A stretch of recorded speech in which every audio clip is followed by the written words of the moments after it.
Hello, everyone, and welcome back to your Readings in Philippine History subject. And this is still your professor, Mr. Krippe Anthony E. Ramos. And for this session, we will be talking about the foundation of historical sources. Okay, as we open this topic, it's important for us to know the learning objectives. So after this session, everyone must be able to distinguish the differences between primary and secondary sources. Second, everybody must be able to examine and assess critically the examples of historical sources according to its classification. And third, apply the classification of historical sources discovered in the case scenario. Since we are talking about historical sources and as we go back doon sa kanyang foundation, it is important for us as well to know ano nga ba itong mga tinatawag na historical sources. So if we're talking about historical sources, these are your materials that are being used for the writing of history. Of course, paano ka makapagsulat no, ng tungkol sa kasaysayan kung wala ka namang batayan, hindi siya maaari. So historical source ang tawag doon sa lahat ng mga materyales, lahat ng mga pinagbatayan or origin no, nung kanila pong ginagamit para makapagsulat ng about sa history. Okay, so in order for us to classify yung tawag natin na historical sources, ito po no yung kanyang mga classifications. So number one, meron tayo dyan tinatawag na published materials. Whenever we're talking about published materials, everyone, these are your materials that have been published for public use such as books, magazines, reading journals, or speech scripts. So take note, no, kapag pinapag-usapan natin ang published material, lalong-lalo sa panahon ngayon, hindi na lamang ito na kukulong sa definition na kailangan ito ay naka-hard copy. No? Meron din mga published materials na kahit na naka-soft copy siya, ay matatagurian pa rin natin siyang published materials, lalo na sa panahon ngayon na kung saan yung ating mga materyales o yung ating mga libro, yung ating mga pinagbabatayan ay makikita na rin online. So, basta pag ang pinag-usapan natin dito ay materials na kung saan na-publish na magagamit ng publiko, that is your published material. On the other hand, if we're talking about the manuscripts, these are handwritten or type record that has not been printed such as memoirs, diaries, and archives. So, hindi kaya ng published materials, itong mga memoirs na ito, itong mga manuscripts sa kagaya ng memoirs at saka diaries, ay naisulat siya. Kung hindi man naisulat, na-type siya, pero hindi siya na-print or hindi siya na-publish. Kaya nga siya tinawag na manuscript simply because hindi siya published material. Okay, so pag pinag-usapan natin itong manuscripts, again, these are your handwritten or type record that has not been printed, both no, sa hard copy niya at saka sa soft copy niya. And lastly, meron tayong tinatawag dyan na non-written sources na kung saan ito ay tumutukoy sa oral history, sa artifacts, ruins, fossils, artworks, video, and audio recordings. Diba? Kagaya ngayon, ang hilig ng taong bayan ay kumukuha ng mga eksena or kumukuha ng video or picture ng mga kaganapan sa ating lugar. At yan ay magiging valid na historical source kasi siya ay mag-fall under doon sa tinatawag natin na non-written sources. From the word itself, non-written, hindi po ito nasusulat. No, maaring ang ginagamit natin dito ay camera, maaring ginagamit natin dito ay voice recorder, maaring ginagamit din natin dito ay yung mga materyales na makikita kung saan-saan para mapatunayan ang kaganapan o kaya yung mga buhay nung sinaunang panahon. Ayan. So, pinag-usapan natin kanina na kailangan natin ma-distinguish ano nga ba yung primary sources at ano yung pinagkaiba nito sa tinatawag natin na secondary sources. So, pag sinabi natin primary sources, these are your sources that are produced at the same time as the event, period, or subject being studied. Anything no, na ang pinag-uusapan natin halimbawa ay isang eksena sa ating lugar o sa ating bansa. For as long as na-produce ito during that time, that can be considered as primary sources. According to Concordia University Texas Library in 2020, it is also a document created during the time period of a research subject na about your research topic. These documents are directly connected with the events or people being researched. So mapapansin ninyo, pag pinag-usapan ang primary sources, ito ay nagawa, ito ay na-create nung panahon kung saan ginagawa ang pag-aaral, kung saan nangyari ang mga pagkakataon. At according to Eastern Institute of Technology, it contains original information that is not derived from interpretation, summarizing, or analyzing someone else's work. So, pag pinag-usapan natin ang primary sources, lagi po natin tatandaan na ito ay merong kinalaman sa dokumento or sa mga impormasyon na first hand na nakuha. Hindi ito interpretation or hindi nito inanalyze ang isa pang gawa or akda no ng isa pang tao. Kaya kapag pinag-usapan natin ng primary sources from the word itself, primary, nanggaling mismo rito yung information at hindi natin siya kinuha kung saan man no kagaya ng mga other information na maaaring makuha sa iba't ibang mga libro at iba-iba pang batayan. Ayan. So pag pinag-usapan natin yung primary sources, according to Westminster Juvenile Library, these are your first-hand accounts created at a time a historical event occurred or are records of original ideas. It consists of information that has not been analyzed, commented on, or interpreted. It can be biased. Take note, everyone, na sinasabi rito, it can be biased depending on the viewpoint of the author. Kasi maaari, no, na pag pinag-usapan natin ay first-hand, sabi nga kanina, first-hand account siya, at hindi naman ito ligtas syempre sa pag-iisip ng mga tao, lalong-lalo na kung ito ay ibibigay or isasalin sa iba't ibang lengguwahe, halimbawa, at maaring magkaroon din ng pagbabago sa pagkukwento ng mga nangyari, kung ano man yung nangyari ng mga sinaunang pagkakataon. And these are valuable simply because they give an exact account of historical events or new ideas. So, according naman sa St. Mary's University of Minnesota noong 2013, if we're talking about primary sources, these are your original or new materials. Examples of which will be yung speech ng isang activist kung sakali man siyang magbibigay ng kanyang puro-puro or ng kanyang contention. A scientist conducted an original research, pwede rin siya. A student drew original conclusion from others' work, and an artist created a piece of artwork, or your grandmother, simply, no? Kung ang lola mo, halimbawa, ay sumulat ng autobiography. So simply put, if we are talking with the primary sources from the word itself, primary, first-hand account ang pinag-uusapan natin dito at hindi ito nanggaling sa ibang tao. Kung ano man ang information na nabigay ng mismong tao yun ay tatawagin natin primary sources.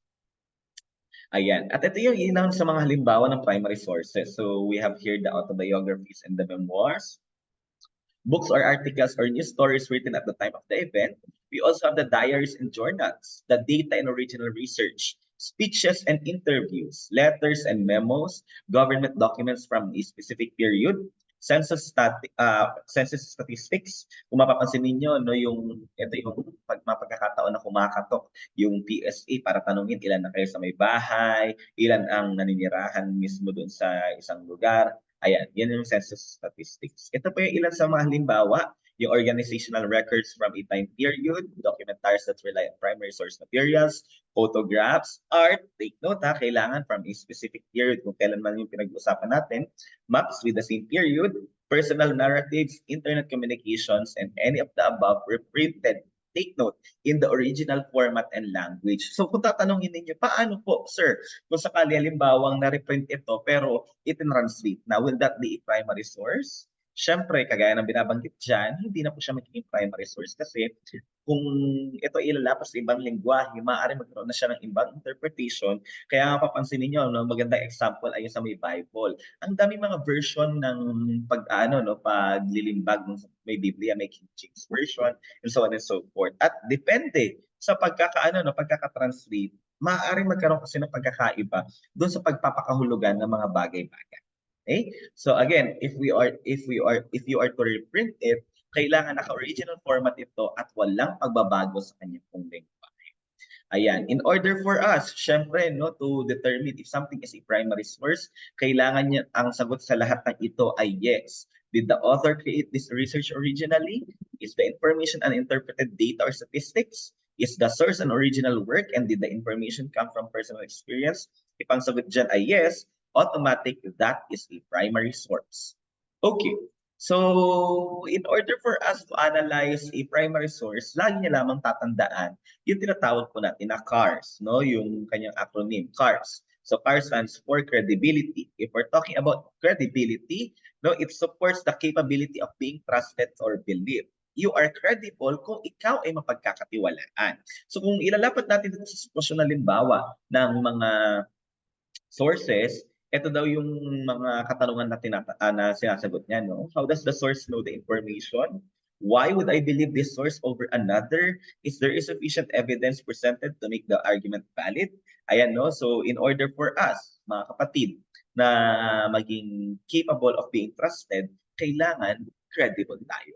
Second, dun sa cars, ay tatawag natin na accuracy. And when something is accurate, it is factual, it is detailed, and comprehensive enough para ma-determine at may salaysay lahat ng mga kaganapan or lahat ng impormasyon na kailangan.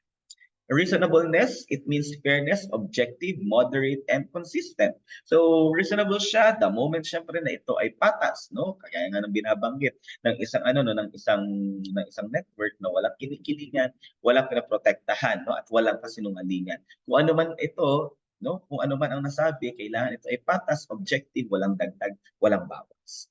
At yung panghuli ay tinatawag natin na support, and it answers the question, where did the information come from? Yun yung ating ano no, yun yung ating magsisil sa ating source kung bakit ba natin masabi na ito ay valid. Kasi nga mababanggit natin saan ba ito nanggaling. Yan. So, yan yung pag-analyze natin ng primary source. Lagi niyo lang tatandaan yung CARS: credibility, accuracy, reasonableness, and support. Okay, so bakit nga ba mahalaga ang primary sources sa academic discipline according to Hall in 2017?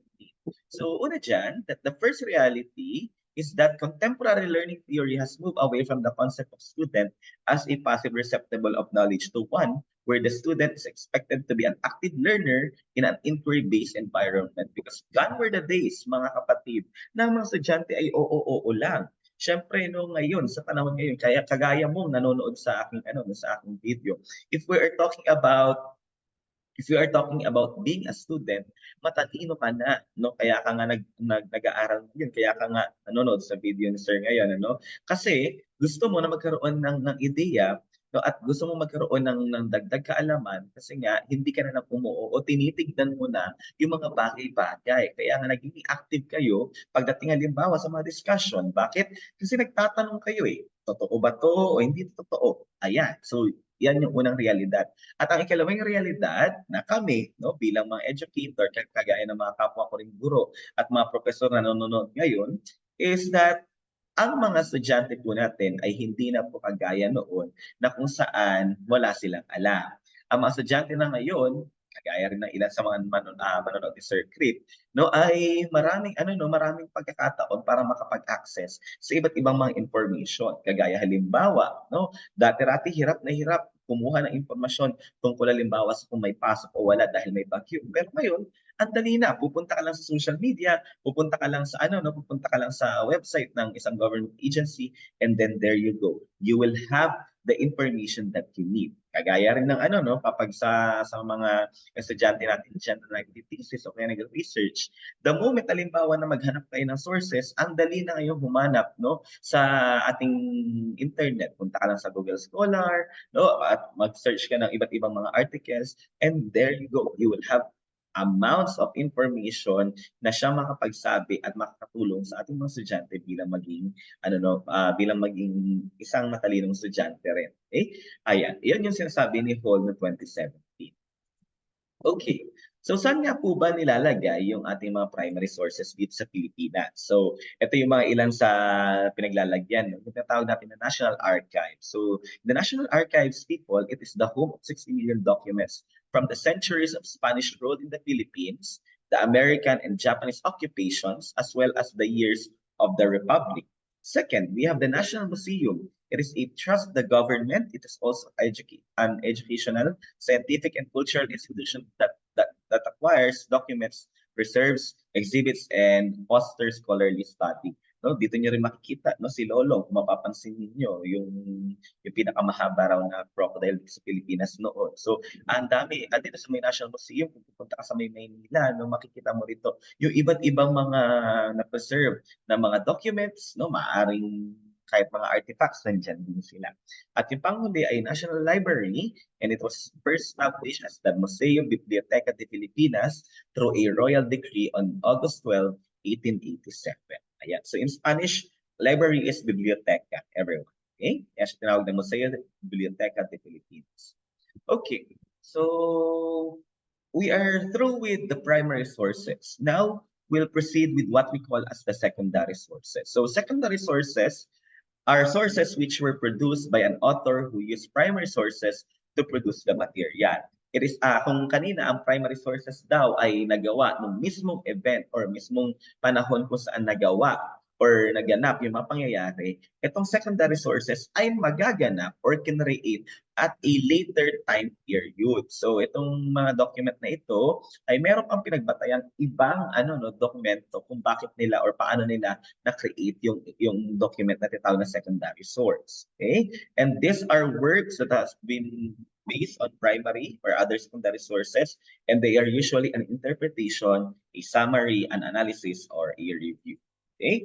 So, unlike kanina sa may primary sources, if we're dealing with the secondary sources, everyone, this offers commentary, analysis, or interpretation of primary sources. And they are being written many years after an event. Kaya nga ang ginagawa niya, ina-analyze niya yung mga primary sources na readily available sa time na kung saan gagawin na niya yung secondary source na tinatawag. And take note that these are information sources that interpret, include, describe, or draw conclusions based on works written by or used by authors to present evidence, back up arguments and statements, or help represent an opinion by using and citing multiple sources. Okay? And they are being called, often be referred as one step removed from the actual occurrence or fact. That is according to St. Mary's University of Minnesota in 2013.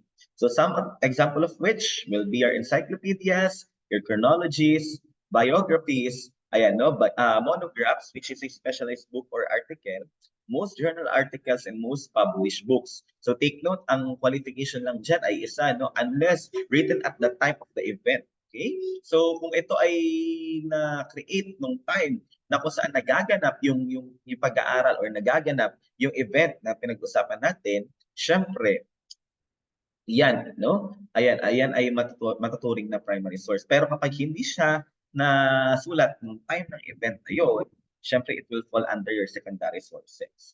Abstracts of articles, kasi nga inanalyze na yung article, and the paraphrase quotations. Some others will be your dictionaries, textbooks, web pages, documentary movies, analysis of a clinical trial, commentaries, literature reviews, and meta-analysis. Okay? So we also have the questions to ask in order for us to determine a secondary source. So number one, did the author consult multiple sources to create this work?